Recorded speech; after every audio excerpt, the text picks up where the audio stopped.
Assalamu alaikum, n'hésite pas à liker cette vidéo et à t'abonner pour aider cette chaîne à partager la voie de la vérité. Merci. Est-ce que la femme a le droit de demander le divorce en islam? Beaucoup de gens pensent que non. Beaucoup de gens pensent que dans notre religion, seul l'homme a ce pouvoir, qu'il prononce le talak et que la femme, elle, doit subir, attendre, espérer ou rester coincée dans un mariage qui l'a détruit.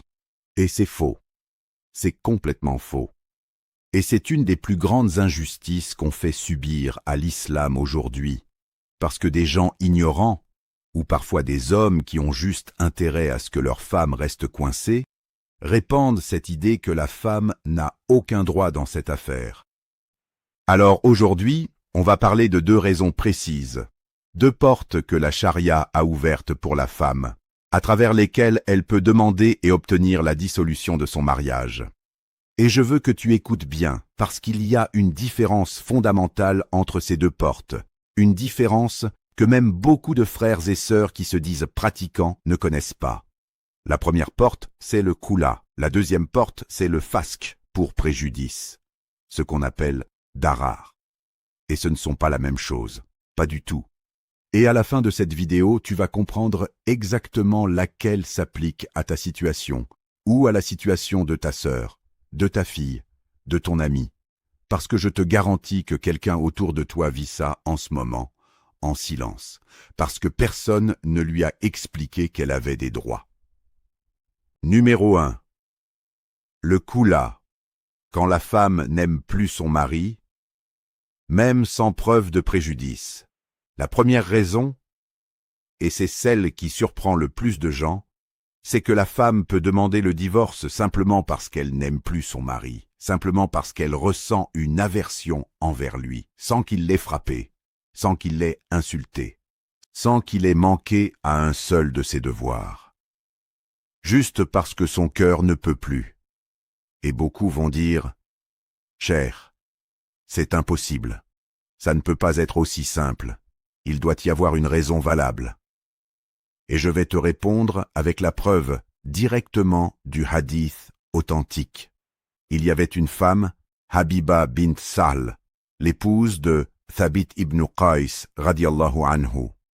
Thabit ibn Qais était un compagnon vertueux, un homme de bien, quelqu'un dont on ne pouvait rien reprocher sur le plan religieux. Mais Habiba est venue voir le prophète sallallahu alayhi wa sallam, et elle lui a dit quelque chose de très fort. Elle a dit « Ô messager d'Allah, je ne reproche rien à Thabit ibn Qais, ni dans sa religion, ni dans son comportement. Mais je déteste la mécréance en islam. C'est-à-dire, je crains que si je reste avec lui alors que je ne l'aime pas, je vais peut-être commettre une injustice envers lui ou pire, je vais peut-être céder à des pensées de rébellion, de désobéissance, d'ingratitude envers Allah, à cause de ce mariage que je ne supporte plus intérieurement. » Le prophète sallallahu alayhi wa sallam ne lui a pas dit « Non, tu dois avoir une vraie raison. » Il ne lui a pas dit « Retourne chez toi et sois patiente, ça va s'arranger. » Non. Il lui a demandé « Est-ce que tu es prête à lui rendre son jardin ?» C'était le mahar, la dot qu'il lui avait donnée. Elle a dit « Oui. » Et le prophète sallallahu alayhi wa sallam a dit à Thabit « Accepte le jardin et sépare-toi d'elle. » Et c'était fait. Une seule séance. Pas de procès de 6 mois. Pas d'enquête pour savoir si elle avait raison de le détester. Sa simple déclaration a suffi. Ça ahri, c'est le khula. Retiens ce mot parce qu'il va revenir souvent dans cette vidéo. Le khula, c'est la femme qui dit à son mari, ou au juge si le mari refuse, « Je ne veux plus de ce mariage. Reprends ce que tu m'as donné comme mahar et libère-moi. » Et ça, en islam, c'est un droit. Ce n'est pas une faveur qu'on lui accorde par gentillesse. C'est un droit qu'Allah lui a donné, noir sur blanc, dans le Coran. Allah Azza wa Jal dit dans la sourate Al-Baqarah, verset 229, « Il n'est pas permis à un homme de reprendre quoi que ce soit de ce qu'il a donné à sa femme, sauf si tous deux craignent de ne pouvoir respecter les limites imposées par Allah. Si donc vous craignez que ces limites ne soient pas respectées, alors il n'y a aucun péché sur eux si la femme rachète sa liberté en compensation. Voilà. C'est écrit dans le livre d'Allah. Ce n'est pas une invention des savants modernes. Ce n'est pas une concession du XXIe siècle pour faire plaisir à qui que ce soit.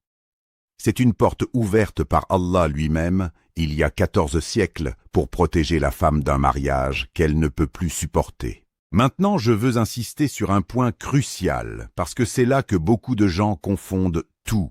Le khula ne nécessite pas de prouver une faute chez le mari.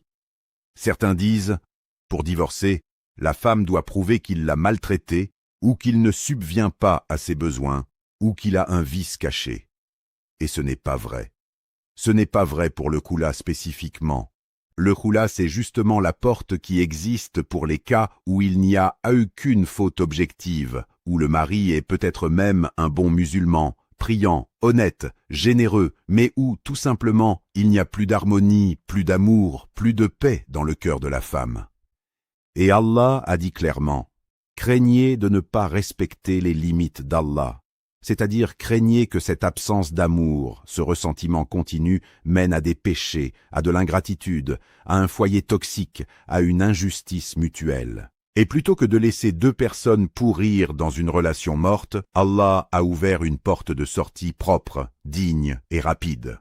Écoute, Harry, imagine deux personnes qui vivent ensemble, qui dorment dans le même lit, qui partagent la même table, mais dont les cœurs sont à des kilomètres l'un de l'autre. Chaque interaction est froide, chaque regard est vide. Elle fait ses prières, il fait les siennes, mais entre eux, il n'y a plus rien. Est-ce que c'est ça, la vision du mariage en islam? Absolument pas. Le mariage en islam, c'est décrit par Allah comme sakan, la tranquillité, et mawadda wa rahma, l'amour et la miséricorde. Allah dit dans la sourate Ar-Rum, et parmi ces signes, il a créé pour vous, de vous-même, des épouses pour que vous viviez en tranquillité avec elles, et il a mis entre vous de l'affection et de la bonté. Si ce socle-là, la tranquillité, l'affection, la bonté, n'existe plus, et qu'aucun effort, aucune médiation, aucun conseil ne parvient à le faire revenir, alors la femme n'est pas obligée de rester prisonnière d'une coquille vide juste parce que, sur le papier, tout va bien. Les savants comme Ibn Qudama, dans son livre Al-Mughni, ont expliqué que le khula est valide même sans motif précis, à condition que ce soit la femme qui initie la demande et qu'elle accepte de compenser financièrement, généralement en rendant le mahr ou une partie, selon accord mutuel. Ibn Baz, rahimahullah, a confirmé cette position dans plusieurs de ses fatwas.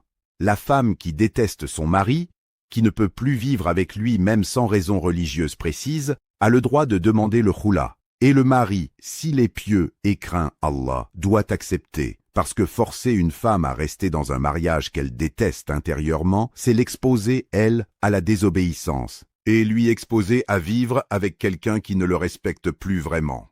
Maintenant, attention, il y a une nuance importante ici, et je veux être précis parce que je ne veux pas qu'on utilise cette vidéo pour justifier n'importe quoi. Le khula n'est pas censé être un moyen de fuir le mariage à la moindre dispute, au moindre désaccord sur la couleur des rideaux, à la moindre belle-mère difficile. Le mariage, c'est un pacte solennel. Allah l'appelle Mithaqan Ghalizan, un pacte solennel, dans la sourate An-Nisa. Ce n'est pas quelque chose qu'on jette à la poubelle à la première contrariété. Il y a une différence entre une femme qui traverse une phase difficile, qui a des désaccords normaux, qui a besoin de patience, de communication, de médiation, et une femme dont le cœur est fermé, définitivement, sans espoir de retour, envers son mari. Le prophète sallallahu alayhi wa sallam a mis en garde dans un hadith rapporté par Abu Daoud et At-Tirmidhi. Toute femme qui demande le divorce à son mari sans raison valable, le parfum du paradis lui sera interdit.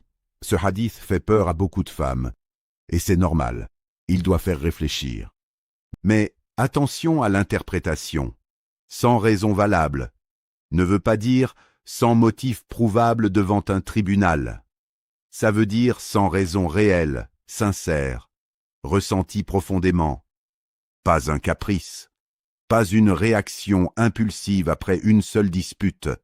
Pas une manipulation pour faire chanter le mari. Donc Harry, la vraie question qu'une femme doit se poser avant de demander le khula, ce n'est pas « est-ce que j'ai une preuve légale ?» Ce n'est pas nécessaire pour le khula.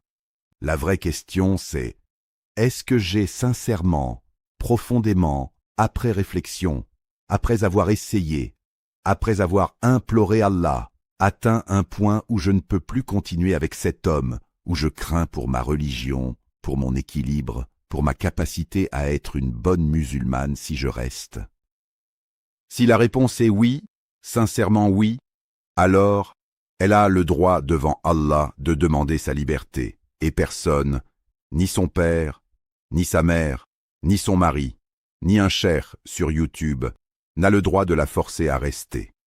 Numéro 2, le fasq pour préjudice, quand le mari manque à ses devoirs. La deuxième raison, c'est complètement différente, et c'est là où beaucoup de sœurs qui subissent réellement des injustices ne savent pas qu'elles ont un recours. On appelle ça le fasq, la dissolution judiciaire du mariage pour cause de darar, de préjudice. Et contrairement au khula, ici, il faut effectivement prouver quelque chose, que le mari a manqué, gravement, à ses obligations envers sa femme. Alors quels sont ces cas?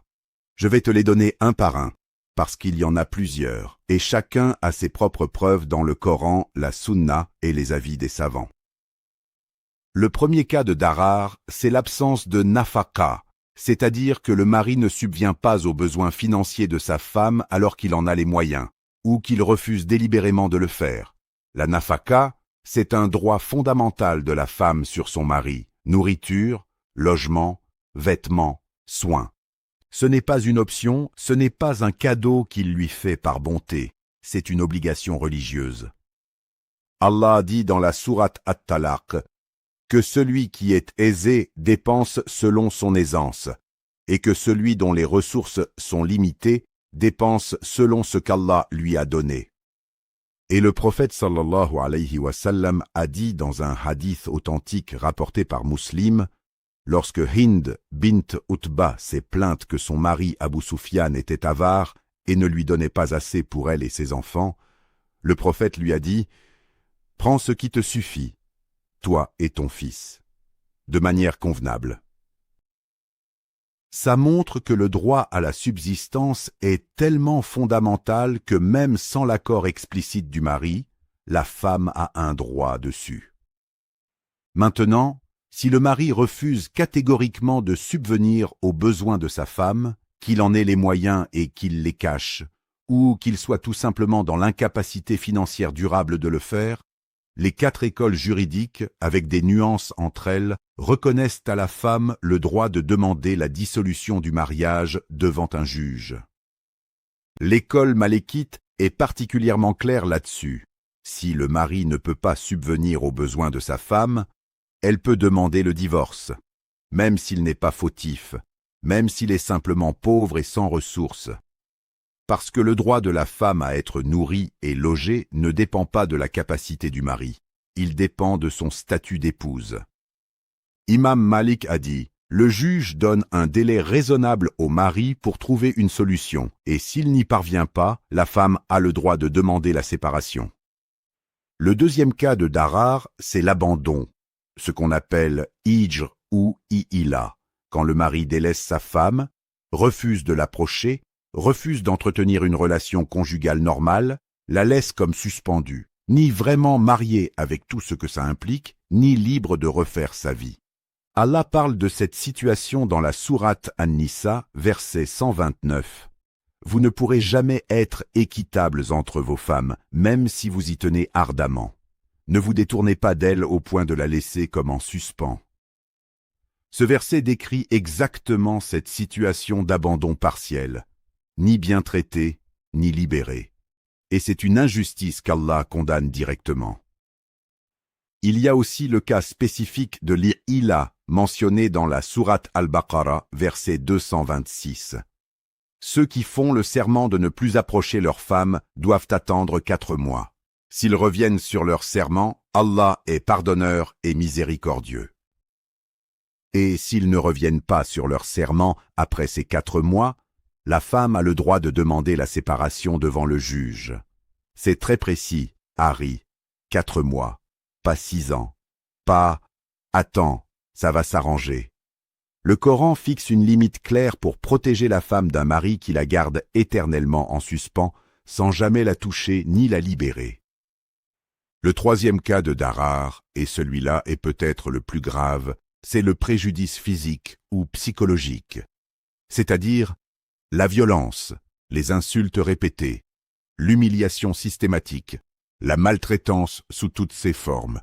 Certains, malheureusement, essaient de justifier la violence conjugale en citant hors contexte le verset 34 de la sourate An-Nisa sur la discipline conjugale. Et c'est une lecture complètement déformée, malhonnête, du texte.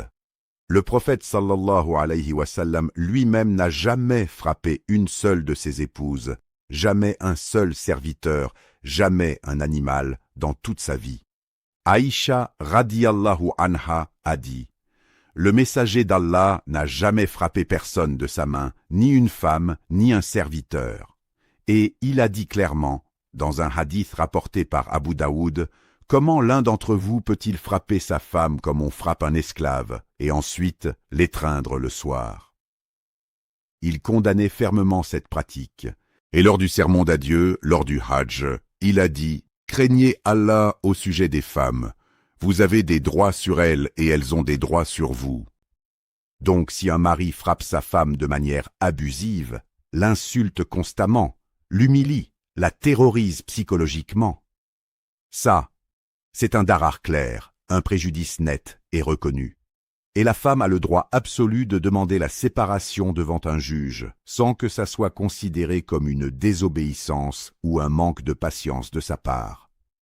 Certains savants contemporains, comme Ibn Othaymin, ont même dit que dans les cas de violence avérée, ce n'est pas seulement un droit pour la femme de partir, c'est presque une obligation de se protéger, parce qu'Allah dit dans le Coran: « Ne vous jetez pas de vos propres mains dans la destruction ».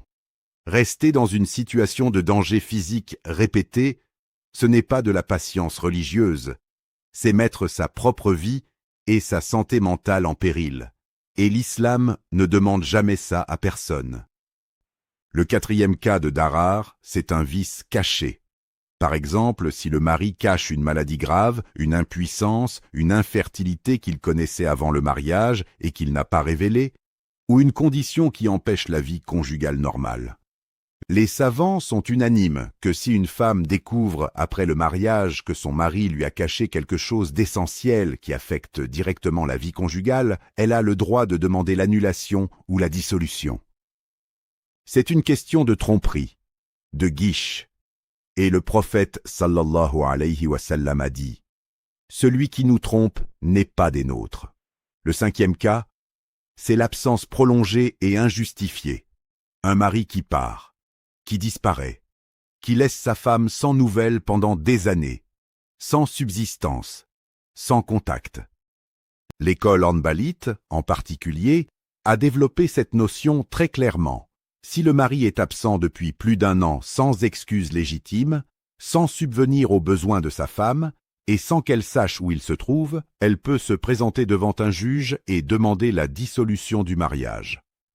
Omar ibn al-Khattab radiyallahu anhu lui-même aurait dit à propos des femmes dont les maris étaient repartis en expédition sans nouvelles: « Aucune femme ne doit être laissée sans mari plus de 4 mois », en référence directe à la période d'Ila mentionnée dans le Coran, appliquée par analogie à ces situations d'abandon prolongé.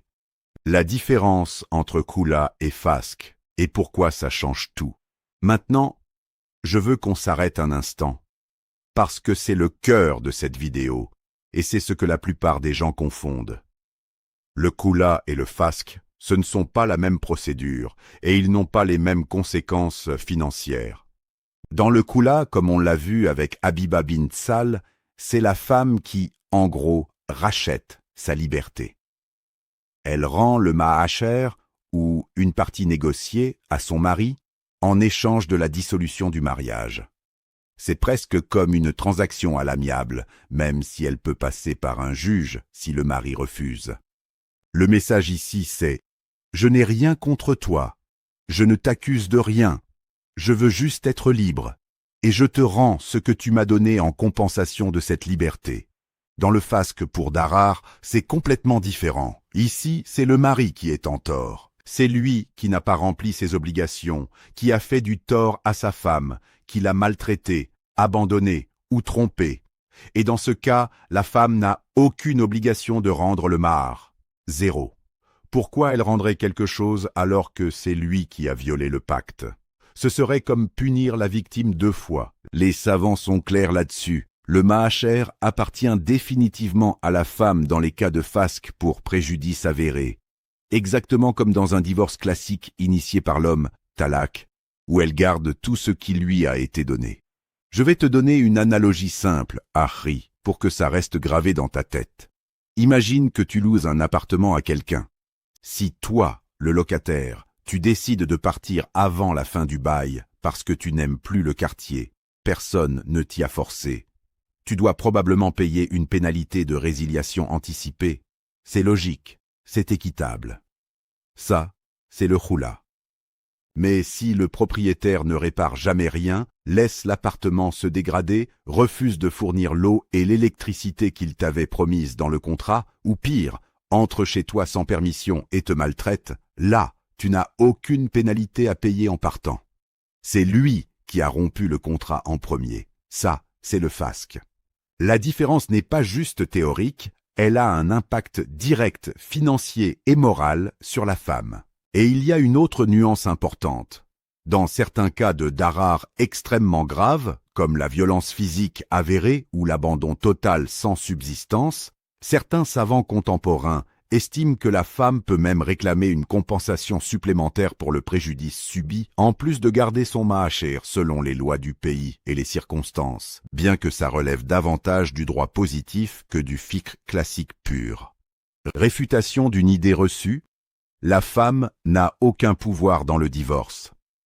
Maintenant, je veux m'attaquer directement à cette idée fausse et dangereuse qu'on entend trop souvent, même dans certaines communautés musulmanes. La femme ne peut rien faire, seul l'homme a le talak entre ses mains.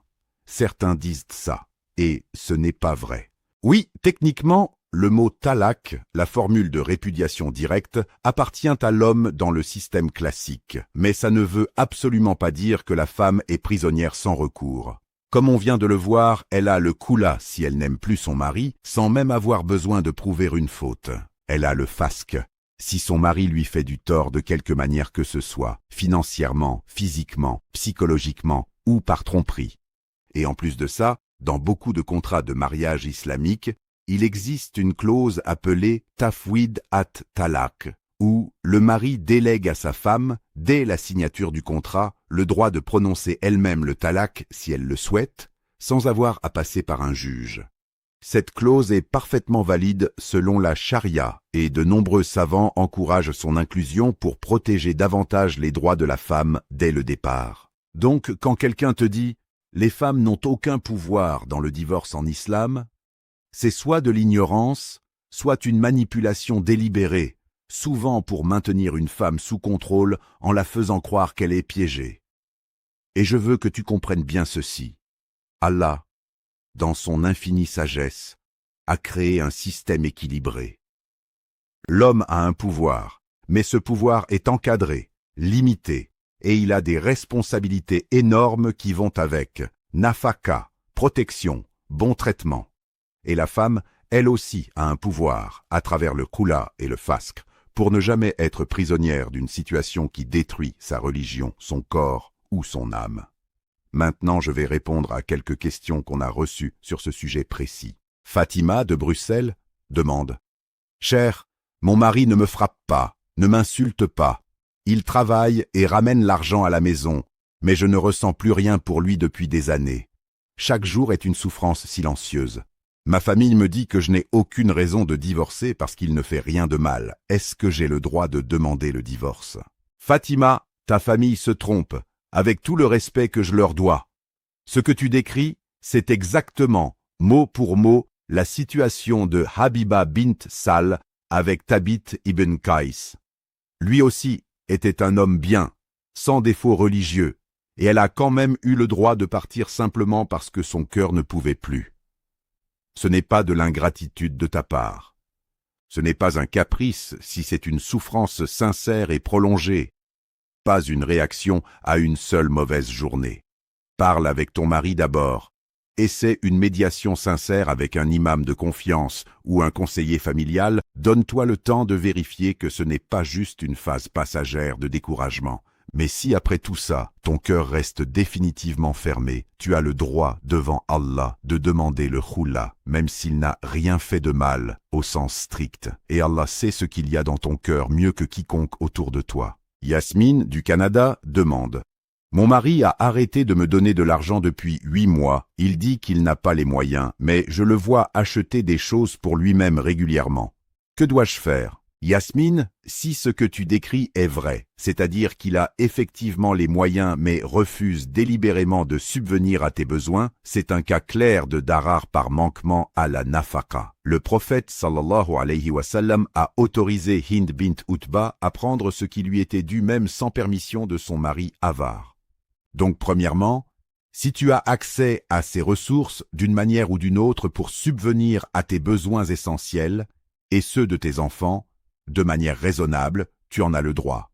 Deuxièmement, si la situation persiste, tu as le droit de porter cette affaire devant un juge islamique ou un conseil de médiation religieuse, qui peut soit ordonner à ton mari de remplir son devoir, soit, s'il persiste dans son refus, prononcer la séparation en ta faveur sans que tu aies à rendre ton mahar, puisque c'est lui qui a violé son obligation, pas toi. Amina de Lyon demande: cher, mon mari me crie dessus tous les jours, m'humilie devant les enfants, mais il ne m'a jamais frappé.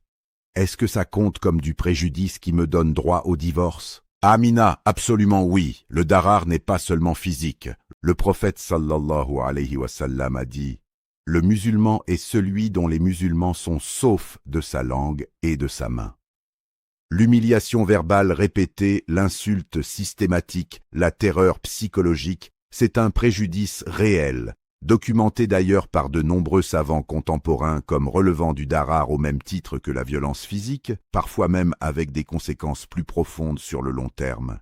Et devant les enfants en plus, ça expose aussi tes enfants à un environnement toxique, ce qui aggrave encore la situation. Tu as tout à fait le droit de chercher de l'aide, de documenter ce qui se passe si possible, messages, témoins, ce que tu peux, et de te présenter devant un juge ou un conseil religieux pour demander la séparation pour cause de darar, en gardant l'intégralité de ton mahar. Khadija du Maroc demande: mon mari est parti travailler à l'étranger il y a 2 ans. Au début, il appelait souvent. Maintenant, il ne donne presque plus de nouvelles et je n'ai reçu aucun soutien financier depuis 1 an. Que puis-je faire? Khadija, ta situation correspond exactement au cas de l'absence prolongée et de l'abandon financier qu'on a évoqué. 2 ans d'absence, 1 an sans nafaka, ça dépasse largement la limite des 4 mois mentionnés dans le Coran pour l'Ila.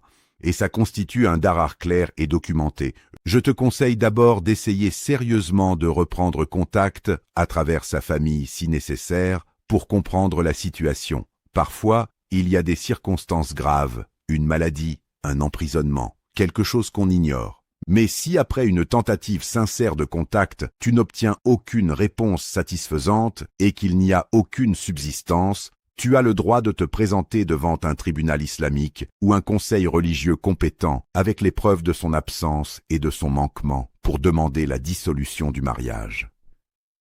Tu ne dois pas rester indéfiniment dans une situation où tu n'es ni vraiment marié dans les faits, ni libre de refaire ta vie. Numéro 3. La procédure concrète. Comment ça se passe dans la réalité? Beaucoup de sœurs qui m'écrivent après avoir compris qu'elles ont des droits me posent toujours la même question ensuite. D'accord, cher, j'ai compris que j'ai le droit. Mais concrètement, comment je fais? Et c'est une excellente question, parce que comprendre la théorie sans savoir comment l'appliquer, ça ne sert à rien pour une femme qui souffre en ce moment même.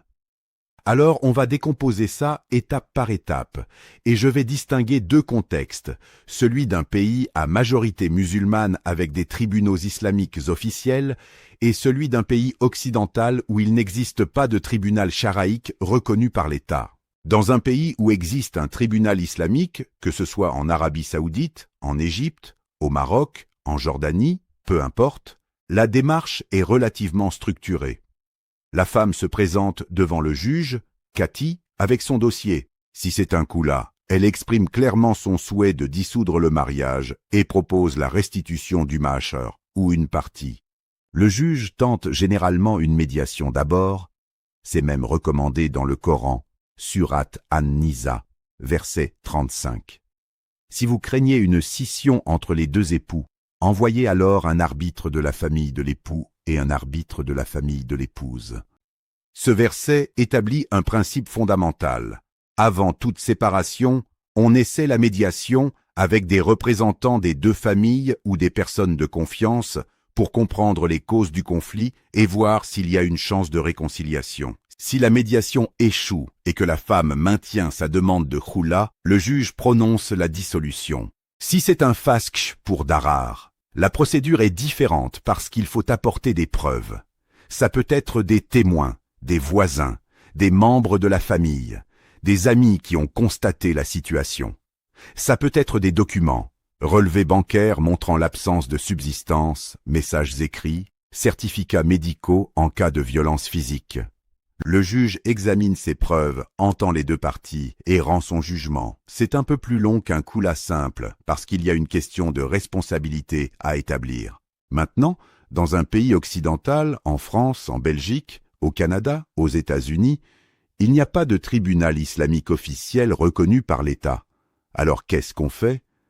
Là, la femme doit d'abord s'occuper du divorce civil, parce que c'est ce qui a une valeur légale devant la loi du pays, pour la protection de ses droits, de ses biens, de la garde des enfants, de la pension alimentaire. Mais parallèlement, sur le plan religieux, elle doit aussi obtenir une séparation islamique, parce que sans ça, elle reste religieusement mariée même si elle est civilement divorcée, et elle ne peut pas se remarier islamiquement. Pour ça, elle peut se tourner vers un conseil de la charia. Il en existe dans beaucoup de grandes villes occidentales, souvent rattachées à des mosquées ou des centres islamiques, composés d'imams et de savants formés au fiqh du mariage et du divorce. Ces conseils fonctionnent un peu comme des tribunaux informels. Ils reçoivent la demande de la femme, essaient la médiation si le mari est joignable et coopératif, examinent les preuves si c'est un cas de darar et rendent un avis religieux, un khoula ou un fasq, qui a une valeur religieuse même sans valeur légale civile. Et je veux insister sur un point ici, Harry. Si le mari refuse catégoriquement de coopérer, s'il refuse de se présenter, refuse de répondre, refuse de reconnaître l'autorité du conseil religieux, ça ne bloque pas le processus. Les savants sont clairs.